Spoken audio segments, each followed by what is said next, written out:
Rodrigo. Muchas gracias y bienvenido. ¿Cómo estás? Hola, muy bien, muchas gracias.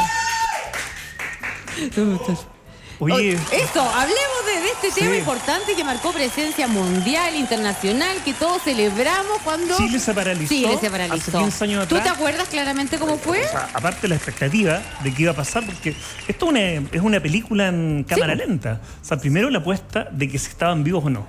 Eso fue tremendo, porque muchas personas, incluso del ámbito de la minería, decían, no, estas personas es imposible que estén vivos 17 días. Claro. No se sabía... Era muy poco probable. Era poco probable. Era poco probable. Y aquí hay que decir también que fue acertado, más allá de la posición política que uno esté. Yo estando en la oposición en ese momento al presidente Piñera, él tuvo un liderazgo fuerte de apostar a algo que era poco probable. Y marcó un antes y después en todo su desempeño. Ahora, si hubiese sido el resultado negativo, si es que hubiesen estado lamentablemente fallecidos, obviamente que el costo hubiese sido mayor. Claro. Pero para el mundo, esto fue, o sea, la marca Chile cambia totalmente con los 33 mineros. El rescate es espectacular. Es que aparte todos los protocolos hicieron todo bien desde el minuto uno, porque si no, efectivamente, el resultado no hubiera sido el que conocemos y celebramos. O sea, primero es que estaban vivos. Segundo, la hazaña que estaban bien. Estaban bien. Y tercero, la ingeniería para poder sacar a 700 metros a las personas.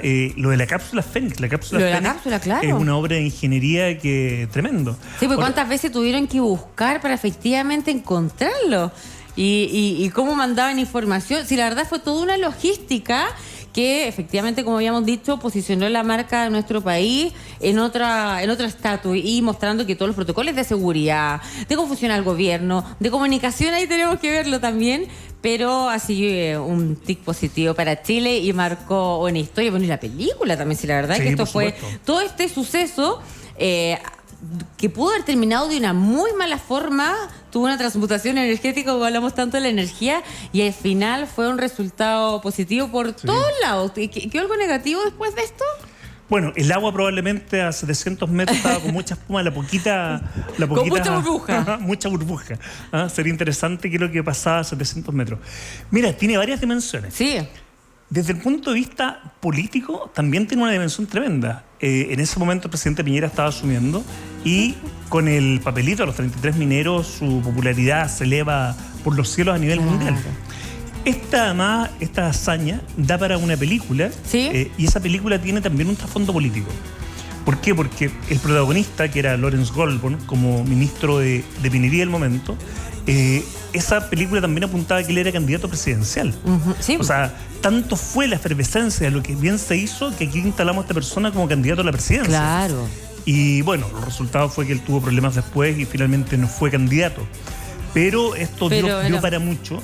Y también desde el punto de vista de la seguridad minera hay un antes y un después. Sí, de todas maneras. En Chile, en el año 2010, cuando fue el accidente de los 33 y habían mineros, varios antecedentes de muertes ahí. En Chile morían 45 personas al año en minería. En minería, 45. O sea, 45 personas es mucho. Es harto. Y después de los mineros, ¿qué ocurrió? Tenemos tasas de fatalidades que van del orden de 13 personas fallecidas. O sea, se redujo en un 65%, 70%. Siempre una sola muerte se tiene que lamentar, pero el cambio fue espectacular. ¿Y por qué fue espectacular? Se mejoraron los protocolos, las técnicas, se estudió más. ¿Qué hicieron? Mira, yo creo que primero un toma de fiscalización. O sea, esto no es gratis. La fiscalización Sandagenín se fortaleció mucho. No lo suficiente, yo creo, para hoy día, pero se fortaleció. Pero lo más importante es un cambio de mirada. Primero se entiende que la seguridad es un imperativo ético y legal. O sea, más que cumplir con una norma, preocuparse de la seguridad. El hecho que una persona sale a trabajar en la mañana y no tiene que volver en las mismas condiciones, eso es una obligación moral, una obligación ética.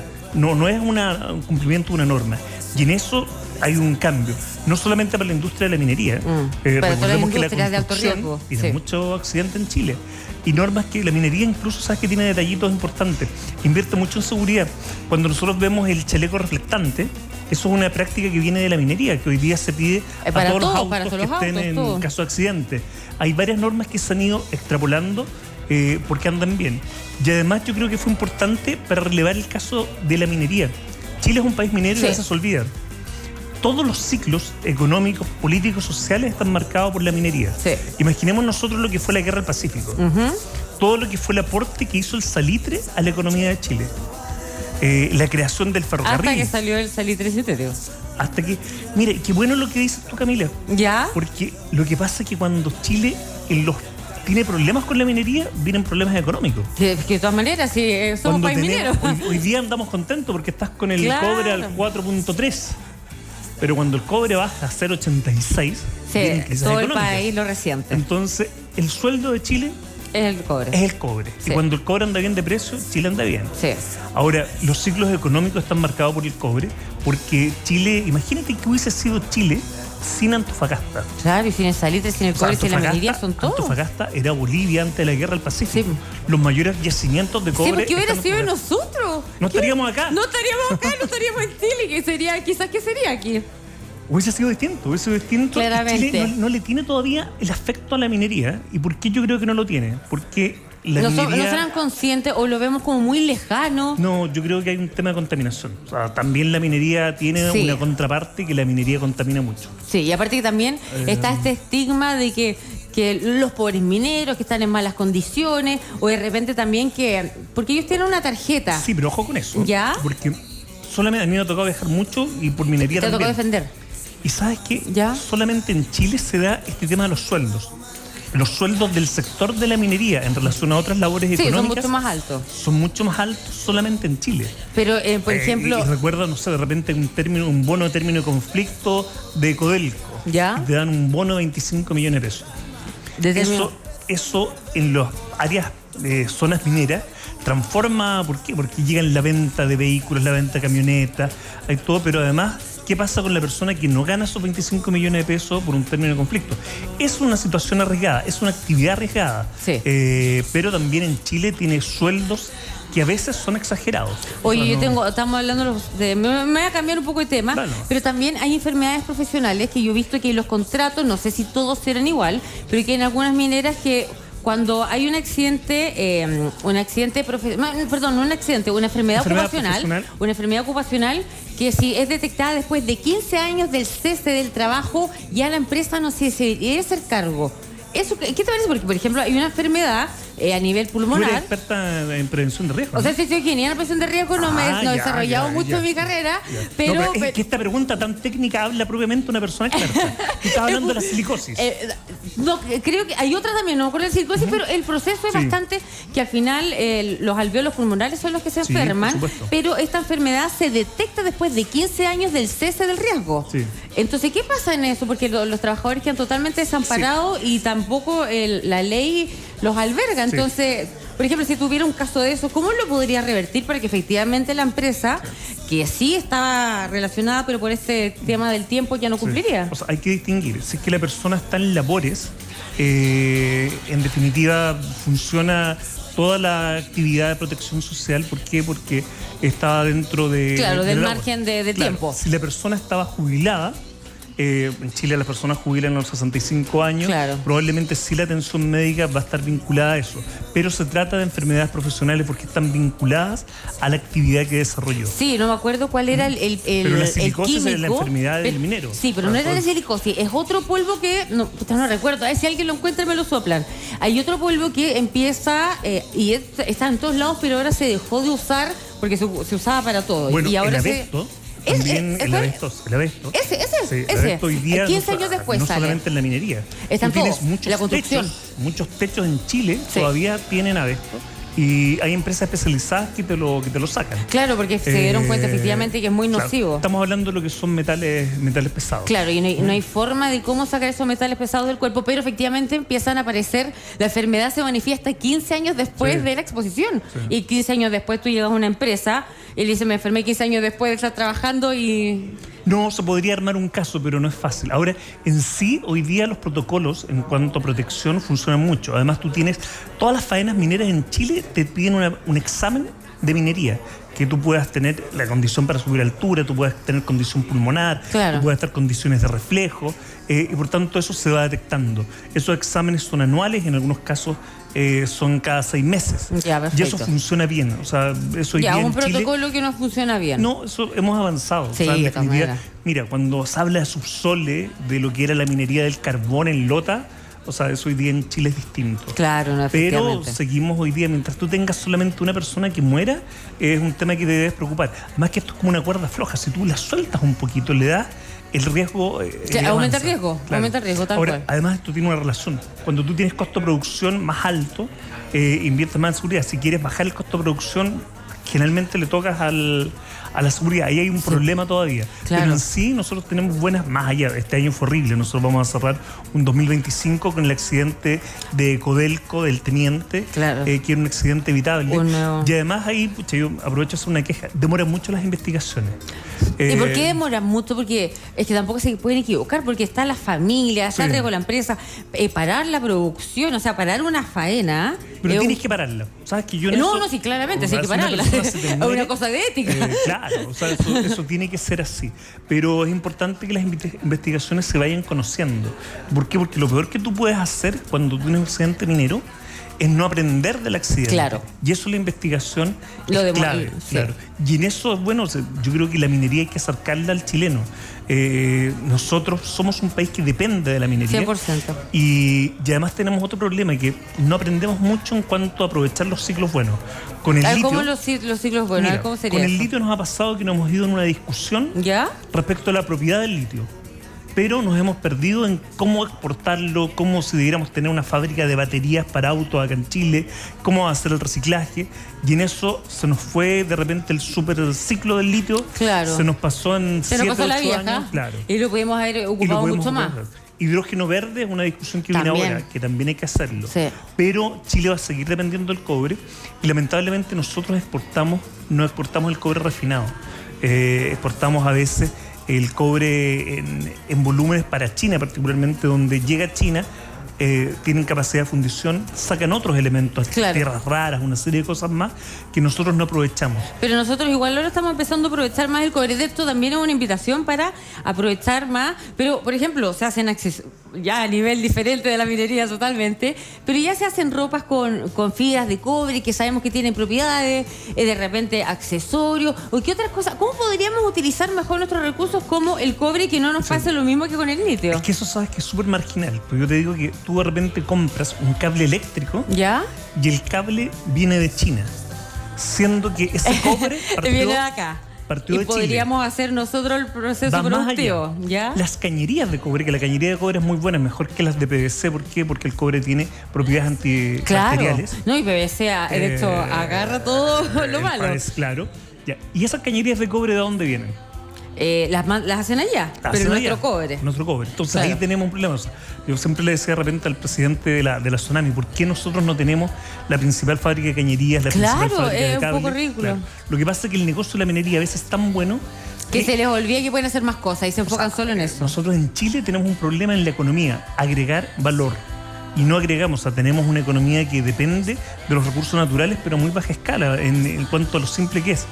Exportamos fruta, el valor agregado le ponemos a la cereza en cuanto a la capacidad de el año nuevo chino. Claro, en que ponerla rápidamente y en buena condición en China, pero no le agregamos valor a la agricultura. En materia de cobre es lo mismo, o sea, nosotros no agregamos valor. Y eso, un tema de educación, un tema de innovación, un tema... porque a veces los ciclos se acaban. Imagínate, como tú dices, se acabó el salitre. Porque claro, el salitre se acabó y la economía de Chile se vino abajo. Son recursos no Imagínate renovables. Que el cobre, por a veces no va a pasar probablemente, pero el cobre deja de ser, se sustituye por otro material. Claro, que no sabemos si puede ocurrir. Ya la electricidad no necesita un conductor. Y se nos acabó la etapa del cobre. Claro. Ni Dios lo quiera, pero podría ocurrir. Diversificar la economía, tener... Y es un tema sería una renovación a nivel país completa. Eso necesitas además tu políticas de Estado. Y hoy día en los debates nosotros tenemos una elección presidencial el 16 de noviembre y esos debates todavía no están bien. No, y no se menciona. No se menciona un tema de la economía, porque la base de la economía son los recursos naturales. ¿Cuál es la política económica a 30 años? Claro. ¿Cómo quieres tú que Chile vaya? ¿Cuál es la innovación? En eso seguimos en discusiones a veces lentas, bizantinas, que no aportan. Pero volviendo a lo principal, Chile hicimos un rescate que fue espectacular. Épico. Hubo un cambio respecto a lo que fue la seguridad minera, hubo un cambio de la imagen de Chile. La imagen país, efectivamente. Aprendimos mucho más sobre la prevención de riesgo y cómo manejar esta catástrofe. ¿Podríamos llamarlo catástrofe? Sí, catástrofe, una catástrofe. ¿Tú estudiaste más o menos en ese tiempo? No, yo estudié, yo tengo 38 años y yo estudié a los 17. De los 17 a los 21 estudié ingeniería en prevención de riesgo. Después estudié periodismo, pero primero estudié ingeniería en prevención de riesgo, sí. ¿Podrías haber estado ahí tú en ese momento? La verdad que yo nunca me metí mucho en la prevención de riesgo. Sí hacía charlas para algunos trabajadores motivacionales para que se portaran bien, porque algunos son porfiados. Sí, de todo. Así que lo bueno es que me hacían caso, sí. Así que algo bajó la tasa de accidentes cuando yo iba a hacer estas charlas. O sea, tú eres parte de la responsabilidad del mejoramiento de las tasas de accidentabilidad, podemos decirlo con orgullo. Sí, de todas maneras, sí me gusta. Yo los tengo todos ordenaditos siempre. Oye, cuando uno habla de temas de seguridad ya va haciendo aporte, el respetar normas de seguridad en el trabajo. Claro. Y cuestiones que hoy día parecen básicas, pero antes no lo eran. Pero es que de repente los trabajadores no lo hacen con mala intención porque no son conscientes. Bueno, depende en qué faena, en qué trabajo y qué personas. Pero hay algunos que no lo hacen de volados, pero cuando uno está y les recuerda y se acuerdan, ahí también uno tiene que saber cómo llegar a la fibra, efectivamente, para que uno diga, no, es que yo tengo que preocuparme por mí. Oye, pero el rol del prevencionista es bueno, porque antes no existía el prevencionista. No existía. De hecho, una carrera española que se vino a Chile. Sí. Y ahí cambiaron las normativas y todo, bueno, y la ley de accidentes y enfermedades ocupacionales marcó un rol, pero súper importante. Pero eso es para todo orden de cosas, no solamente la minería, seguridad en la vida, seguridad en el hogar. De hecho, ya habíamos hablado ya de hacer un bloque de seguridad, así que ahí se los tengo que armar. Y también mándenos su pregunta en la casa, porque hay muchos riesgos en la casa, efectivamente, que no sabemos, y puede salvar una vida si sabe manejar un buen protocolo. O sea, cada uno debería tener... Chile es un país sísmico. Además. O sea, mira, de cada 10 catástrofes, 7 eligen Chile. Nosotros tenemos terremotos, tsunamis, mega inundaciones. Se nos inundó el desierto de Atacama. Sí, mega inundaciones. Tenemos erupciones volcánicas. También. O sea, por tanto, el chileno tiene que saber vivir. Somos un país de riesgo. Oye, ¿sabes que Chile tiene algo muy bueno? Que es la norma en cuanto a construcciones. ¿Ya? Nosotros tuvimos en el 2010 un terremoto que fue tremendo, pero fueron contados los edificios que cayeron. Es que efectivamente, sí. Ese mismo terremoto tú lo haces en otro lugar del mundo de economías similares, claro, se te viene abajo. Eso Chile tiene. Tú eres de Chillán. Sí. ¿Sabes cuál es el origen? No estamos saliendo del tema. Ya, pero está tan entretenido. El origen de la norma sísmica ya nació allá en el terremoto de Chillán. Viene del terremoto de Chillán, del terremoto del 38, que votó Chillán. Claramente. Y a partir de eso se crea una norma sísmica de construcción. Y a partir de eso, cada vez se va mejorando, pero en sí nosotros hemos tenido terremotos importantes. Y las consecuencias han sido... Todos los edificios del Bicentenario han aguantado, construcciones de hospitales que siempre se hacen, o escuelas que se hacen con estándares mayores. Y eso te habla también que hay una cultura de hacer bien las cosas. Y fue lo que sirvió mucho para el tema de los 33 mineros. Esa cultura de hacer bien las cosas. De tener buenos estándares. Claro. Entonces es importante estos temas y es importante además tener protocolos en las casas. De todas maneras. ¿Cuál es el lugar seguro donde tú te pones en caso de terremoto? En los terremotos, en los marcos, en las puertas, debajo de las mesas. Claro. Y yo sé que uno tiene que ponerse... Discutirlo con los niños, discutirlo en la casa. Ponerse debajo de un ángulo que quede un triángulo, cosa que si se caen las cosas... El triángulo de la vida, cosa que si se caen las cosas encima, tú vas a quedar ahí. Sí. Es verdad. Sí. En los colegios nosotros teníamos la operación Daisy, que era habitual. Sí, me acuerdo, es una buena práctica. Sí, de todas maneras. La otra vez también cuando entró un ladrón a un colegio que estaba escapando de los carabineros y activaron el protocolo de seguridad y evacuaron a todos los niños. Eso habla de que efectivamente manejamos los protocolos, ya sea para sismo, para accidentes, para delincuentes, ahora que la delincuencia lamentablemente está creciendo un poco en nuestro país. Otra catástrofe. Esa otra catástrofe, pero que para eso también hay que tener protocolo de seguridad, para los portonazos, para todos los tipos de cosas también. Sí. Yo siempre digo en el caso, yo me dedico al tema de los datos personales, el caso que te vayan a hacer una estafa o que te llaman que un familiar tuvo un accidente, siempre tener en la familia una palabra clave. O sea, eso, la palabra clave. ¿Cuál es la palabra clave? O sea, tener ahí...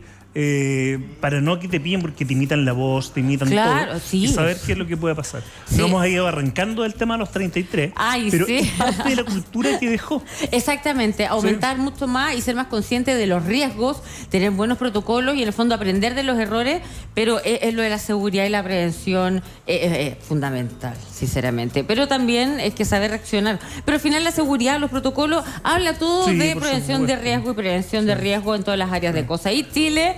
somos un país que nos sacamos la estrellita con todo lo que es evaluación de riesgo, protocolos. Y acá nos hicieron una película que la película. Sí, Antonio Banderas es uno de los protagonistas. Estuvo bien y además la película no le fue tan bien como se esperaba. ¿Y por qué no le fue tan bien? Yo creo que a lo mejor, son muchos los temas que pueden hacer, pero recaudó lo justo. La película tuvo un costo de $26 millones y recaudó 25. O sea, anduvo ahí. Pero sí marcó una pauta ética y siempre marcó además un hecho de que muchas partes la utilizan la película para contar los temas de seguridad. Y eso también tiene un hecho importante. Y el caso de Chile, además, la película fue una publicidad tremenda, porque en Chile nunca se había hecho una película sobre Chile a nivel de Hollywood, con protagonistas de esta trayectoria. Claro. Entonces también fue un tema que ayudó y que marcó. Es que volvió, como decíamos anteriormente, este hecho hizo cambiar positivamente a la imagen país, pero la película, independientemente de que no haya recaudado lo que se esperaba para la situación, igual es un registro importante y resalta lo que es la imagen país nuevamente. Así que la verdad... No todo es plata. No todo es plata. Han sido buenos 15 años. Sí, han sido unos buenos 15 años. Podemos contar que en los 15 años avanzamos y avanzamos bien en materia de seguridad. Y en el caso de accidentes pasamos de 45 a 13, un 70% menos. Una disminución importante que impresionante. Sí. Bueno, Rodrigo, querido, ¿tienes el tema para la próxima semana o ahí nos vas a decir que...? Porque tú estás todos los lunes aquí con nosotros. Ahí vamos a estar la próxima semana con otro tema importante. Bueno, y a seguir celebrando los 15 años ya de este rescate minero y esperar que siga bajando la tasa de muerte, accidentes en todas las faenas, la verdad, en todos los trabajadores. Así que usted en su casa sea más consciente, amor propio, autocuidado y siga los protocolos de seguridad. Yo después voy a empezar a traer los tips de seguridad para que seamos todos personas más seguras. Nuestra prevencionista tiene que estar con el chaleco. Todo me va a hacer un chaleco fashion ahí de seguridad en el hogar. Muchas gracias, Rodrigo. Nos vemos el otro lunes y nosotros seguimos aquí en la 11 y en el 14. Nos vamos a comerciales, pero no se vaya porque estamos de vuelta con este programa de Diálogos.